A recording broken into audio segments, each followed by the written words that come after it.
අද ක්‍රේපස් කාලා බලමු කොහොමද රහ කියලා.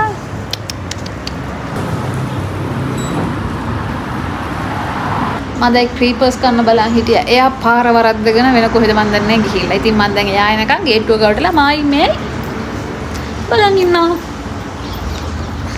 හායි. ෂෙලි. ඒ බෑ. හායි. පොඩ හිනාවෙන්. වැරදි පාරකට ගිහිල්ලා තිබ්බා. Thank you වෙනා.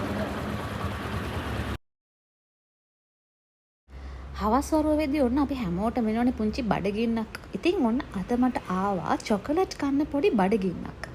ඒක හින්දා මම ඌප් එකෙන් ඕඩර් කරා ක්‍රේප් රනර්ස් එකෙන් මෙන්න මේ වගේ චොකලට් ක්‍රේපර්ස්. ඉතින් එතන ෆ්ලේවර්ස් ගොඩක් තියෙනවා. මම සිලෙක්ට් කරේ කිට් කැට් ෆ්ලේවර් එක.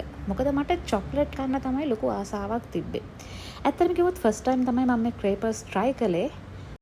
කීප සැරයක් මෙයාලගේ අවුට්ලට් එකට ගිහිල්ලා මේක කන්න හිතුණත් මට ඇත්තටම මොකක් හරි හේතුවක් හින්දා ඒ වැඩේ මිස් වුණා.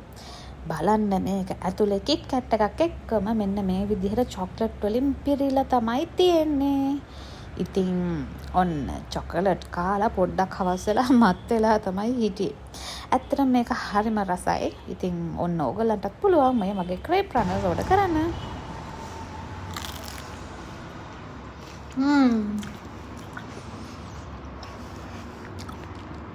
ඇත්තටම රහයි. මට උදේ ඉඳන් මොකක් හරි චොක්ලට් සම්බන්ධ දෙයක් කන්න ඕන වුණා. ඉතින් මම සිලෙක්ට් කරේ ක්‍රීපර්ස්. මේක ඇත්තටම රහයි.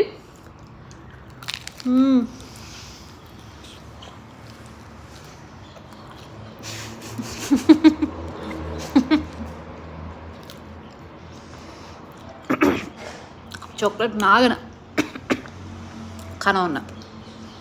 ඉතින් මේක එක ෆ්ලේවර්ස් කීපයක්ම තියෙනවා. මම සිලෙක්ට් කරේ කිට් කැට් ෆ්ලේවර් එක. ඊට අමතරව මේකේ මාෂ්මෙලෝස්, ඔරියෝ ඒ වගේ ෆ්ලේවර්ස් කීපයක්ම තියෙනවා. එහෙනම් ඔයාලා try කරලා බලන්න.